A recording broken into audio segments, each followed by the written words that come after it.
자, 그러면 왕조 전쟁을 볼게요. 왕조 전쟁은 이제 16세기부터 18세기 때 전개됐던 게 전쟁인데요. 왕조 전쟁의 이제 공통된 특징이 예전에 한번 92년도 기출문제 나왔죠. 일단 국민적 이해관계보다 왕조적 이해관계가 앞선 전쟁이다. 아직까지 이제 완벽한 국민국가가 형성되지 않은 상태에서 이 왕조적 이해관계에 따라서 전쟁이 났다. 특히 이제 영토 문제가 그렇죠. 오늘날 이제 영토를 이제 결정할 때 그 지역의 국민 정서라든지 감정이라든지 역사 같은 것들 고려해야 되잖아요. 그래서 뭐 미국 같은 나라가 뭐 이라크를 공격해서 점령했다고 해서 미국 영토를 만들지 않죠. 예. 그런데 이제 그 당시에는 아무리 이제 그 지역에서 뭐 그 영국 땅이 만약 그 프랑스 땅인데 그 프랑스 국민들의 의식을 갖고 있어도 그 지역의 이제 왕조적 이해관계에 따라 독일이 프랑스 그 일부 지역을 그 영토를 점령할 수도 있고요. 거꾸로 이제 독일 국민 의식을 갖고 있어도 영토 어떤 독일인들의 어떤 정체성을 갖고 있어도 프랑스가 이제 거기에 왕조적 이해관계에 따라 점령하고 통치할 수도 있어요. 그래서 이런 것들이 이제 연결됐다 이렇게 보시면 돼요. 근데 우리나라 같은 경우에도 뭐 독도 문제가 이제 뭐냐면 어 상당히 중요하잖아요. 근데 어떤 대통령이 독도가 필요 없다. 일본한테 줘야 되겠다 해갖고 개인적 결정에 독도를 넘기면 그 정권이 아직 몰락하잖아. 예. 그거는 이제 국민적 이해관계가 더 우선하기 때문인 거죠. 근데 그 당시에는 왕조적 이해관계를 더 우선시했기 때문에 독도도 그냥 넘길 수 있는 거야. 일본한테. 예. 유럽에서 왕조 전쟁이 일어날 때는 인도나 아메리카 대륙에서 그 당시 영국과 프랑스 간에 식민지 전쟁이 났어요. 그래서 이 식민지 전쟁이 거의 100년 정도 일어났거든요. 그래서 이걸 제2차 100년 전쟁이라고 하죠. 자, 그래서 이제 이걸 정리한 걸 좀 보면 표가 여기 정리한 거 보이나? 앞부분에 있네요. 잠깐만요. 자, 정리한 표를 이제 좀 볼게요. 자, 여기 보면 이제 그 에스파냐 왕위 계승 전쟁하고 오스트리아 왕위 계승 전쟁, 7년 전쟁 이렇게 있는데 이때 이제 아우쿠스부르크 전쟁 있죠. 아우쿠스부르크 전쟁.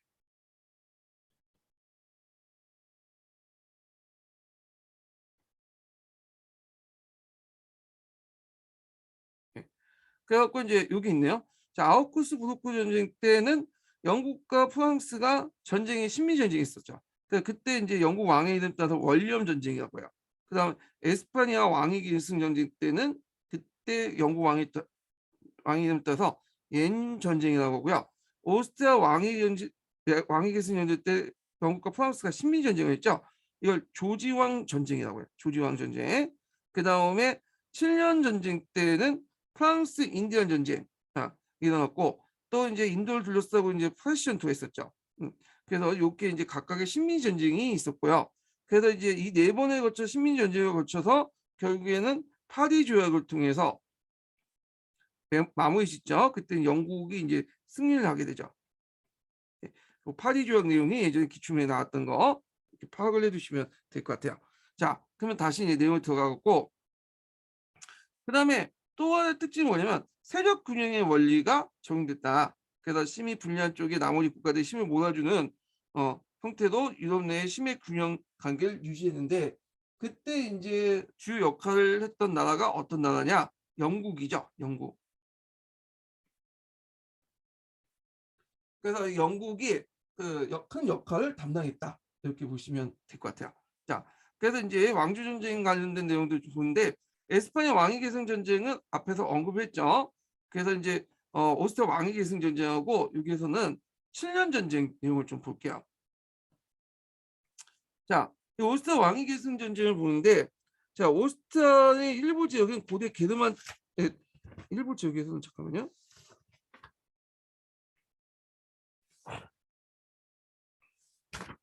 다시 이제 좀 할게요. 잠깐만요. 기다려 보세요. 오스트리아 일부 지역에서는 고대 게르만법에 따라서 여자 상속이 배제되고 있는 바 그 황제 칼 6세가 딸 마리아 테레지가 있을 뿐 마리아 테레지밖에 없었는데 이때 칼 6세는 어떻게 하든 이제 뭐냐면 그 마리아 테레지를 왕으로 올리려고 했어요. 근데 이제 게르만법에 보면 살리카법이라고 하는데 이 법에 의하면 여자 상속은 될 수가 없어. 그래갖고 이제 주로 그 여자의 남편이 통치권 행사하잖아요. 그런데 이제 칼 6세는 어떻게든 황제지위를 마리아 테레지에게 넘기려고 했고, 그래서 이제 그때 이제 칼 6세가 죽기 전에 여러 제후들을 모아서 또 주변에 있는 국가들 모아서 이제 부탁을 했어요. 내가 이제 마리아 테레지에게 왕위를 넘길 테니까 좀 인정해 달라. 물론 겉으로는 이제 인정한 척했지만 실제로 이제 프리든 2세 같은 사람들은 나중에 뒤통수 치렀죠. 자, 그래서 이제 칼 6세가 마리아에게 전 영토를 상속할 수 있게 국사 조칙을 마련했고요. 그리고 사전에 국내 기준과 열강부터 승인을 받았죠. 예. 그래서 이제 마리아 테레지아가 황제로 계승을 했지만 문제는 그 당시 프리든 2세가 뭐냐면 딴짓을 거었죠. 인정해놓고는 복받아 이제 이 사람이 그 마리아 테레지가 이제 왕이가 되니까 어떻게 그 여자가 황제가 될 수 있냐 하면서 이제 공격에 들어온 거야. 근데 이거는 표면적인 목적이고 실질적으로는 그래서 그 당시 오스트리아 장악한 실레지안을 이제 공격 점령하기 위한 거죠. 그래서 이제 그 당시 실레지안은 석유공업이 발달되고 석탄과 철이 풍부했던 지역인데 이 지역을 점령하기 위해서 이제 이런 명분을 걸고 이제 공격해 들어온 거야. 그래서 이 전쟁을 오스트리아 왕계승 전쟁이라고 하는데, 그래서 이때 이제 영토 확대에 기를 놓고 있었던 프랑스, 에스파냐, 바이에른 이런 나라들이 프로이센 편에 이제 가담을 하고요. 영국은 오스트리아 편에 가담을 했죠. 예, 결국 있고 그때 이제 그 북아메리카 인도 지역에서 영국과 프랑스 간의 식민지 전쟁이 일어나요. 세 번째 식민지 전쟁이 나죠. 이걸 조지왕 전쟁이라고 해요. 조지아 전쟁. 조지아 전쟁이 아니라 조지왕 전쟁. 조지아 전쟁 쳐보면 그 2008년인가 2009년도에 그 조지아를 누가 공격했어요? 어, 러시아 공격했잖아. 이거 나오더라고요. 조지왕 전쟁, 조지왕 전쟁. 저도 예전에 그 오타이 때문에 수정을 했는데 조지왕 전쟁이 일어났고, 자, 그 다음에 이제 드레스덴 조약을 맺게 되죠. 그래서 프로이센의 어떤 실레지안 영유를 인정하는 대가로 그 동시에 에스라 3패 조약을 맺어서 마리아 테레지 왕의 승계를 확인하고 그다음에 영국과 프랑스의 해외식민지 형상을 유지하는 그런 정책을 했다. 이렇게 보시면 될 것 같아요. 자, 결과 보면 이걸 계기로 해서 프로이센이 비약적 발전했죠. 그래서 남부의 그 프로이센 남쪽 지역에 술레지안의 노른주 땅을 이제 얻게 되니까 이렇게 되면서 이제 비약적 발전으로 세력군이 깨졌고 외교혁명이 났어요. 외교혁명이 뭐냐? 그러니까 이제 7년 전쟁과 오스트리아 왕위 계승 전쟁 그 중간 사이에 일어난 게 외교혁명인데요. 기존의 외교 관계를 완전히 뒤엎은 그 관계가 기존의 정통적 외교 관계가 완전히 바뀐 그런 외교혁명이 났죠. 그래서 예전에는 이제 프랑스, 러시아, 가 정통적으로 누굴 지지했냐면 프로이센을 지지했어요. 이 오스트리아 합성국을 견제하기 위해서. 그 다음에 영국은 이제 프랑스가 이제 프로이센 지지하니까 적의 적은 친구죠. 그러다 보니까 이제 영국 같은 나라는 오스트리아를 지지했어. 그래서 이 관계가 이제 200년 동안 이제 계속 유지가 됐었는데, 인데 요 중간 사이에 이제 관계가 바뀌었죠. 그래서 프랑스와 러시아는 오스트리아를 지지하고 영국은 프로이센을 지지하는 그렇게 이제 관계가 바뀌었는데, 그래갖고 이제 영국은 이제 그 당시 그 하노버 왕조였죠. 하노버 왕조다 보니까 이 하노버가 이제 조그만 독립 공국이었거든요. 예. 그래서 조그만 나라였어요. 소국인가 하노버를 좀 약간 보호해 줄 수 있는 국가가 필요했던 거예요. 그래서 이 프로이센이 그 역할을 해주겠다고 해서 영국은 오스트리아 손절하고 프로이센 쪽으로 넘어갔고, 그 당시 이제 프로이센 팽창 정책에 대해서 이제 불안을 느꼈던 프랑스나 러시아가 다시 오스트리아로 넘어가게 된 거야. 그러니까 서로 간의 어떤 동맹과가 완전히 뒤바뀌는 그런 것을 외교혁명이 나온다. 이렇게 기억을 해두시면 될 것 같아요. 그래서 이제 이렇게 동맹을 맺고 이것이 나중에 7년 전쟁에 뭐냐면 반영이 되죠. 이런 동맹 관계가. 예. 그래서 이제 이런 내용들 좀 같이 기억을 해두시면 될 것 같아요. 자, 그 다음에 이제 전쟁 과정을 볼게요. 자, 전쟁 과정을 보기 전에 이제 여기 외교혁명과 관련돼 갖고 그때 영국과 이제 포유센이 동맹을 맺었죠. 예, 하노브 공국을 이제 뭐냐면 보호해 준다는 대가로 포유센이하고 동맹을 맺게 돼. 이걸 이제 웨스턴 미스턴 협약이라고 하죠. 이것도 외워두세요. 자, 상대 강국에 이제 포위됐던 고립된 상황에서 포유센은 영국에 접근하게 되고 영국은 이제 그 당시 그 프랑스와 식민지 전쟁 중이었고 왕실 고향이었던 하노브를 지켜줄 수 있는 세력을 원했기 때문에 포유센과 동맹을 했어요. 예. 그래서 7년 전쟁 때는 영국이 원래는 이제 대륙의 문제에 관심이 없거든요. 일단은 뒤에서 조종하는 역할만 하고 그런데 7년 전쟁 같은 경우에는 포유센에게 일정하게 이제 재정적 원조를 했어요. 주로. 그렇지만 또 뭐냐면 가끔씩 이제 그 군대도 파견했어요. 왜냐면 하노버 쪽에 그 당시 오스트리아나 프랑스 쪽에 군대가 들어오면 안 되니까 그래서 이제 그 약간의 소규모의 군대도 파견하고 그랬어요. 예, 그때 재정적 지원만 해줬지만 가끔씩 해줬다. 뭐 이렇게 보시면 되고 책에는 안 나와 있어요. 예, 자 하여튼 이렇게 보고 7년 전쟁을 보자. 자, 7년 전쟁 같은 경우에는 이제 그 술래지연의 을 확보하려는 그런 그 포위생각 그걸 다시 제트랑 오스트리아 간의 싸움 때문에 이런 거죠. 거기에 이제 그 각국의 이해관계에 따라서 뭐냐면 포위생과 러시아들, 오스트리아를 이제 지원하는 형태로 이루는데 이 7년 전쟁은 일종의 유럽의 세계 대전이나 보시면 돼요. 국제적 양상을 띠고 있죠. 1차 세계 이전에 제일 국제적 양상, 세계대전적 양상을 본 게 7년 전쟁인데 본토에서 전쟁이 일어날 때 다시 식민지하고 같이 전쟁했죠. 영국과 프랑스하고 프렌치 인디안 전쟁이 일어났죠. 자, 그래서 이제 이런 식으로 해갖고 이제 있는데 내용의 전쟁의 전개를 볼게요. 자, 전쟁 초창기 때는 프레드 2세가 좀 이제 기민하게 전투를 전개해갖고 이기고 있었는데 나중에 이제 중국만 넘어가면서 열세에 빠지게 돼요. 특히 이제 그 프레드 2세는 1달 3호로 싸우죠. 왜냐하면 영국이 뭐 지원을 해준다고 해도 영국은 이제 프랑스와 싸우는데 정신이 없기 때문에 지원 안 하고 주로 재정적인 지원만 해줬어요. 예. 그리고 가끔씩 이제 하노버가 공격 당할 때 국부군을 파견해서 약간 이제 도와주는 그런 형태이기 때문에 실제 1대 3의 게임이었어. 예. 그래갖고 이제 여기서 주로 오스트리아, 마리아 테레지아 있죠. 그 다음에 이제 여기에 러시아, 엘리자베스라는 그 있어요. 여제. 러시아 있고 그 다음에 또 누가 있냐면 프랑스. 그래갖고 이제 세 명을 이제 뭐냐면 싸우게 되죠. 그래갖고 이제 상당히 불리한 정세에 놓이게 됐고 그래서 한때는 이제 수도 베를린 앞바까지 공격에 들어가요. 그래서 이게 무슨 전투다? 예. 전투까지 외울 필요 없는데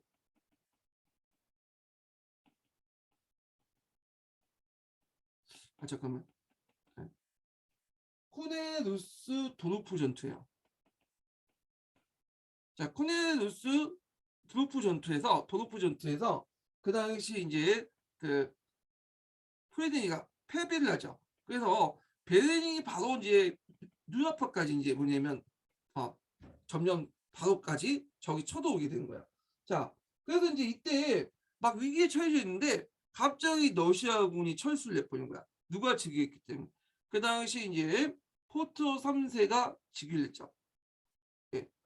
그래서 여기 포이센이라고 이렇게 했는데 그건 아니고요. 포트 3세는 독일이 아니에요. 이 사람은 러시아인인데 오랫동안 이제 그 독일에 살았던 사람이야. 그런데 이제 이 사람이 누굴 존경하고 있었냐면 포이센 2세를 존경하고 있었어요.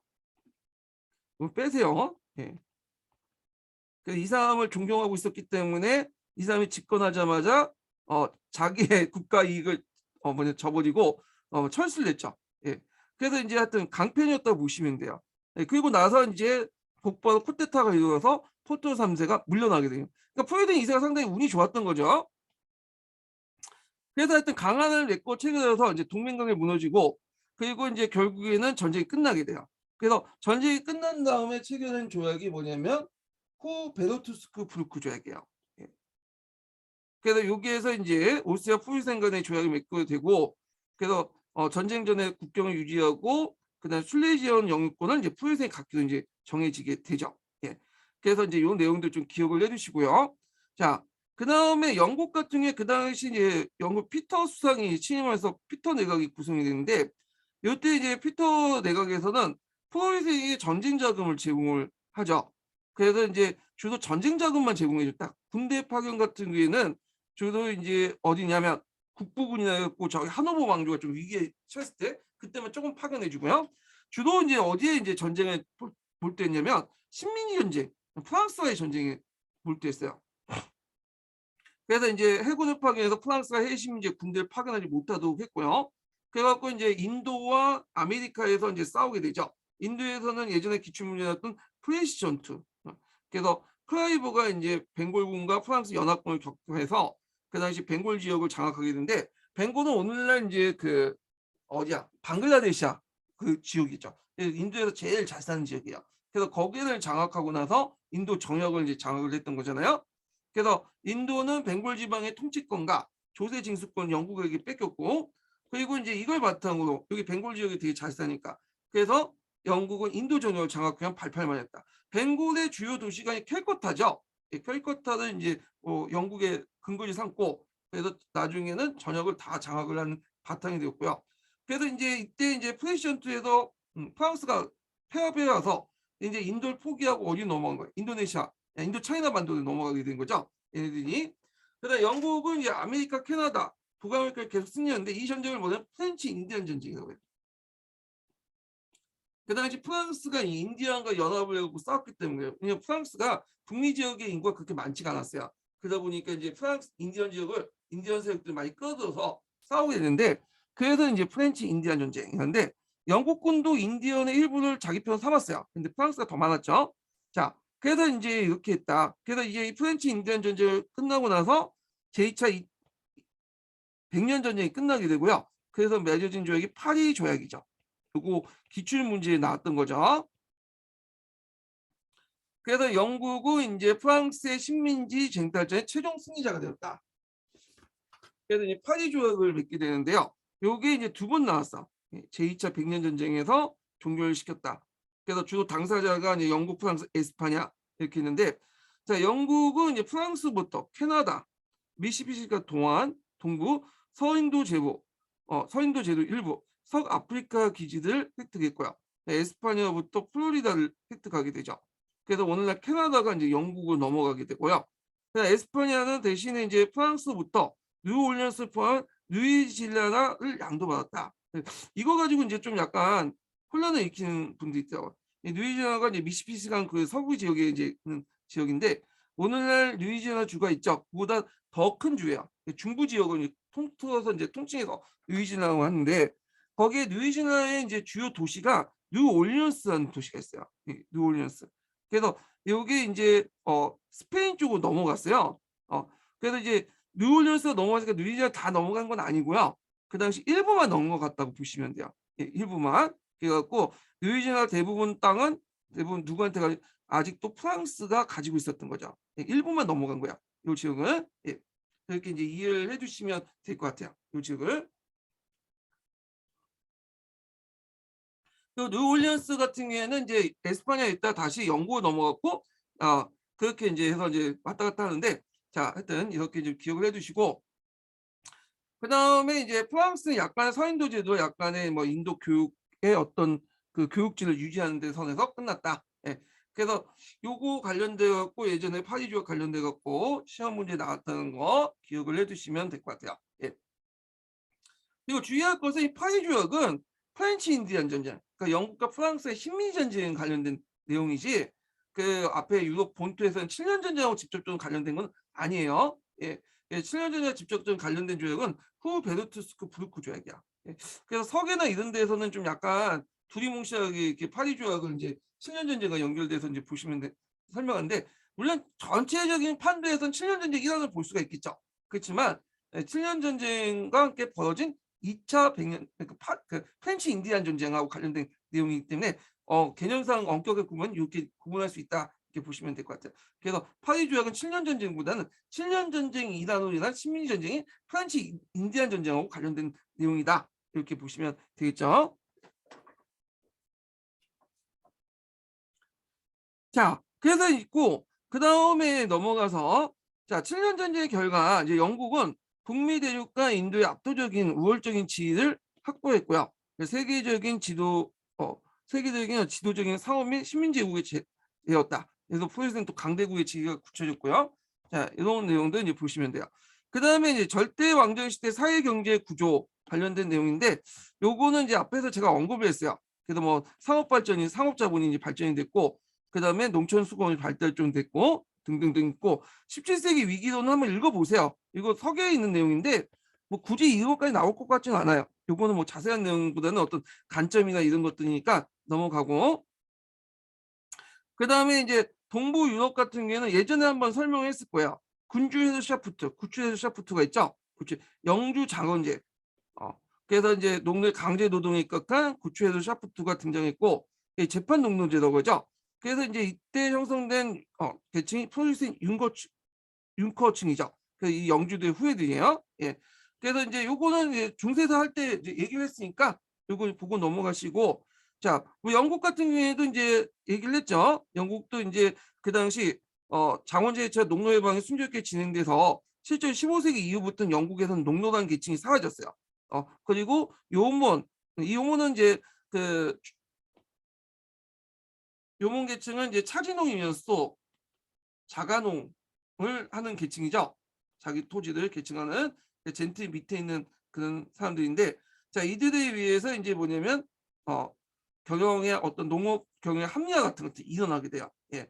자 그런 것들은 이제 예전에 한번 얘기했으니까 넘어가고 요거는 좀 뒤에 좀 얘기할게요. 요거는요 예전에 얘기한 게 뒤에 얘기할게요. 요 부분은.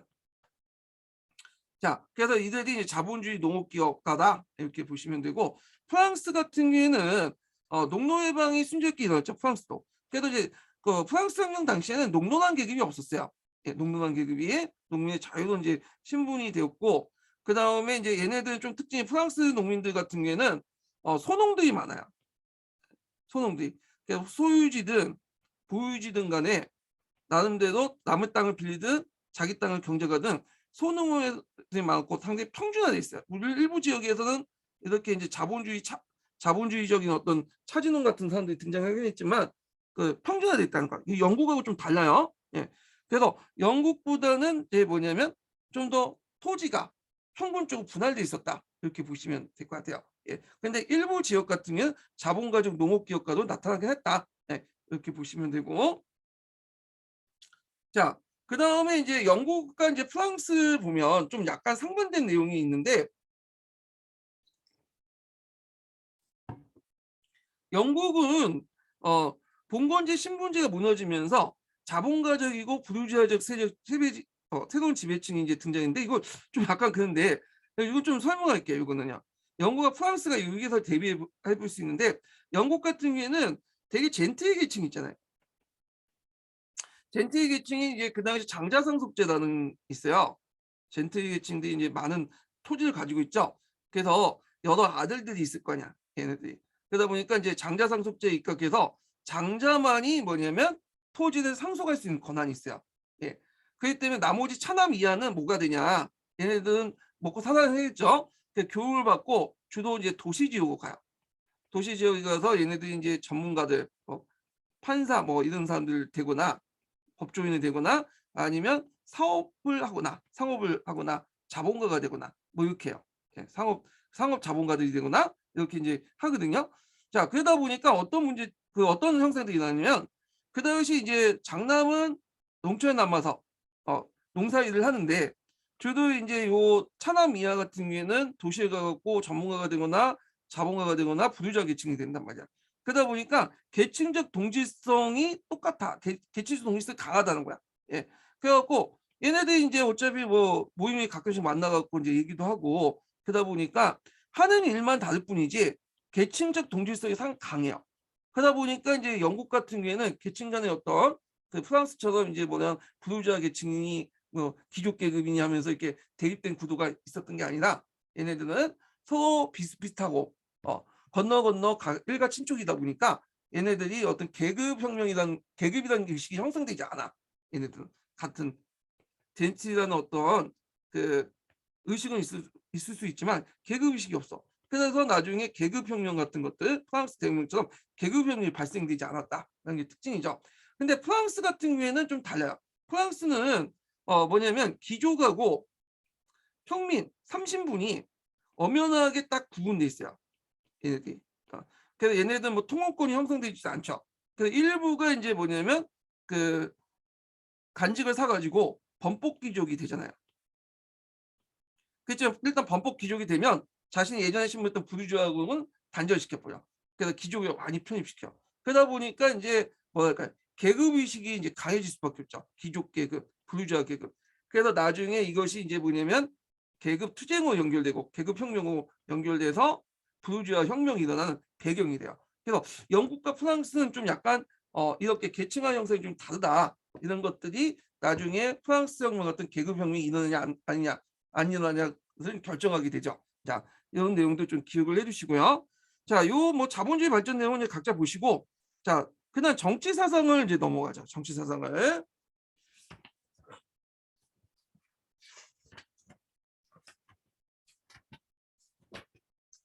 자, 정치 경제 사상 관련된 내용이 예전에 한번 시험 문제 나왔어요. 왕권 신수설 이런 것들이 나왔고요. 그 다음에 뭐 사회개혁설 이런 것도 이제 나왔죠. 예. 그다음 뭐 계몽사상 이런 것도 이제 시험이 나왔죠. 그다음에 중상주의 같은 것들 이런 것도 이제 시험에 문제 나왔으니까 좀 기억을 해두시면 되는데 여기에서 약간 이제 빠진 부분이 뭐냐면 철학인가? 철학 부분이 잠깐만요. 뒤에다 내가 적어놨나? 아 생각이 안 나가지고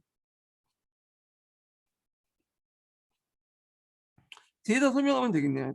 철학은 정치사상부터 설명하죠. 정치사상.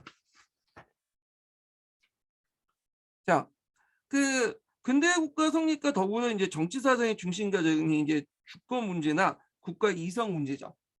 그래서 국가 이성이라는 단어가 나오게 돼요. 이게 이제 그 지오바니 보텔라는 사람이 1589년에 국가 이성에 관하여라고 이제 글을 써서 이 국가 이성이라는 그 개념이 형성되는데 그 기원을 따지면 이제 마키아벨리까지 올라갈 수 있어요.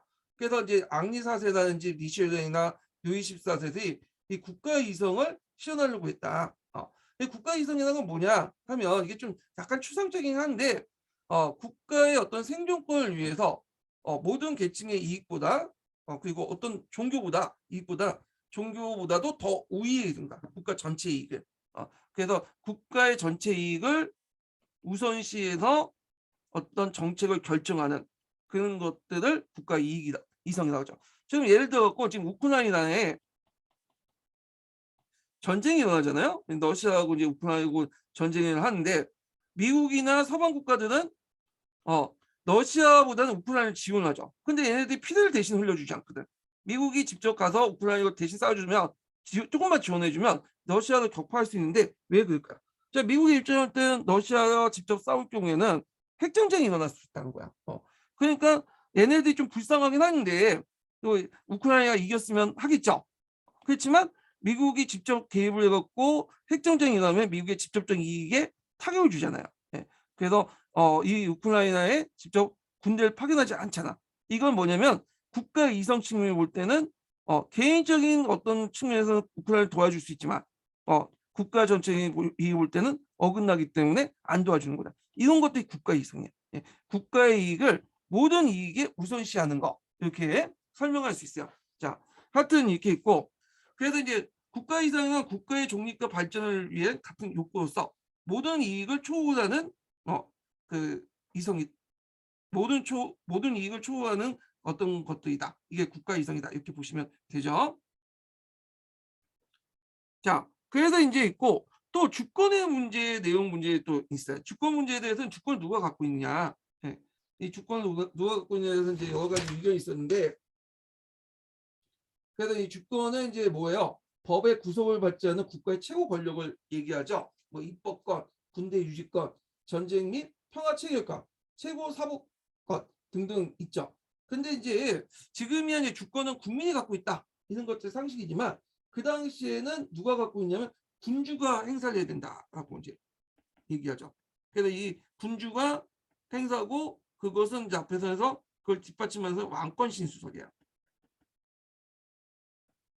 그래서 군주가 그 주권을 갖고 있고 그 주권을 바탕으로 해서 국가의 이익을 추구해야 된다. 국가 이성을 추구해야 된다. 이런 것들을 이제 얘기를 하고 있죠.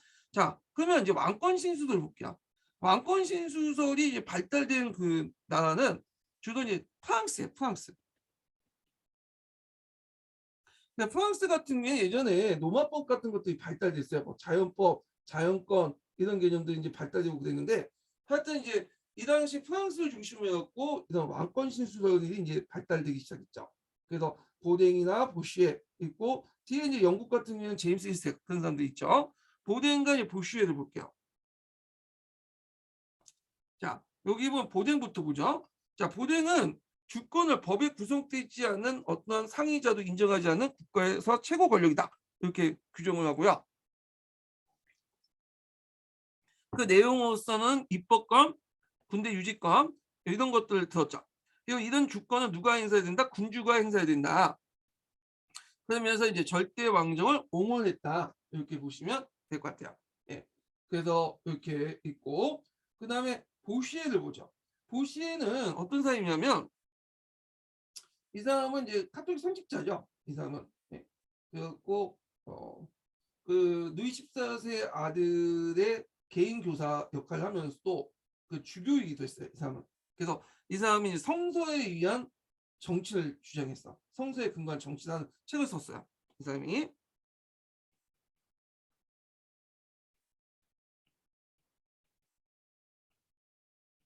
그러니까 우리가 이제 알고 있는 이제 왕권 신수서는 대부분 이 보시의 위견을 이제 바탕으로 한 거예요.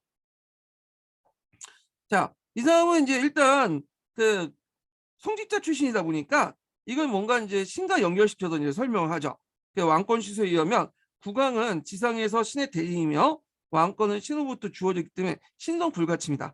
절대적이며 국왕은 오직 신에게만 책임을 지기 때문에 신하는 오직 복종에 의무했다. 그러니까 이제 국왕은 신에게 책임을 진다는 말은 말이 좋아서 책임을 진다는 거지 책임이 없는 거죠. 예, 신이 어떻게 이제 뭐 판단해갖고 이를 처벌할 수 있겠어요. 예, 그래서 이제 이 국왕이 절대 권력을 이제 뒷받침해줬다.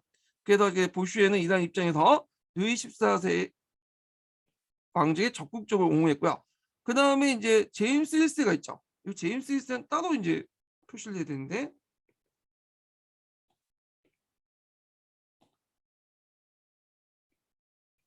자 제임스 1세 정책 같은 건 뒤에 좀 얘기를 하겠지만, 여기에서 이제 제임스 1세의 왕권 신수설만 좀 얘기할게요. 자 제임스 1세는 영국 왕, 잉글랜드 왕이 되기 전에 스코틀랜드 왕 당시에 자유로운 군주의 진정한 법이라는 책을 썼어요. 그래서 여기에서 왕권 신수설을 주장을 했던 거죠. 그래서 이제 제임스 1세가 이제 잉글랜드 왕이 되자 이걸 가지고 이제 그 영국 의회에서 얘기했다가 아주 공격을 받게 되죠. 왜냐하면 제임스 1세는 이제 그 당시 잉글랜드 정치 풍토를 이해를 못했어요. 경험하지도 못했고 그러다 보니까 좀 약간 독재 어떤 그 의회 정치를 무시하는 그런 경향을 띠게 되는 거죠. 제임스 1세 뒤에 좀 얘기할게요. 여기. 그래갖고 이제 이렇게 해서 이제 봤고요. 그 다음에 이제 사회계약설로 넘어가죠. 사회계약설. 이 사회계약설 보니까 역사과 외에도 일사 윤리도 같이 하더라고요. 예. 그래서 이제 있는데 이 사회계약설 이제 좀 보기 전에 잠깐 그 당시 이제 그 가정을 좀 볼게요. 이게 과학혁명 쪽에 적어놨는데,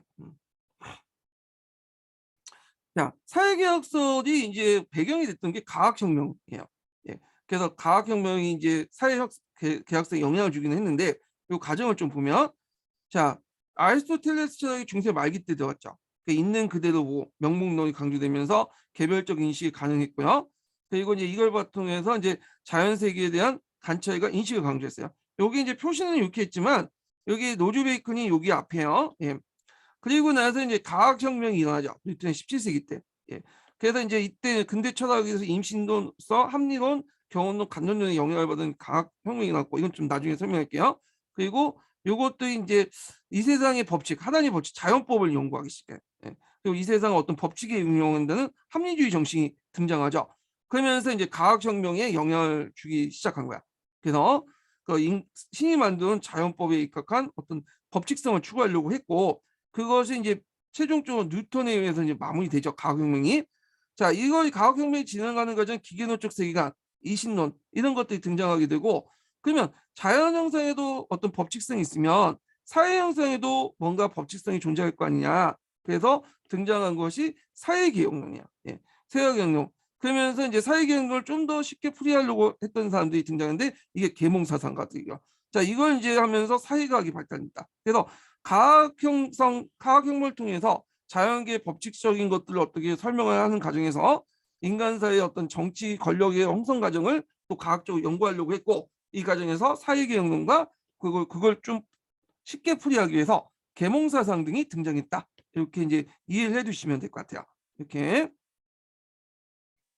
자, 그래서 이제 이렇게 이제 보는데, 사회계약론 관련된 내용은 일단은 이게 좀 설명이 길어질 것 같아요. 저도 배고프고 지금 너무 강의를 계속했기 때문에 심이 좀 딸려. 예.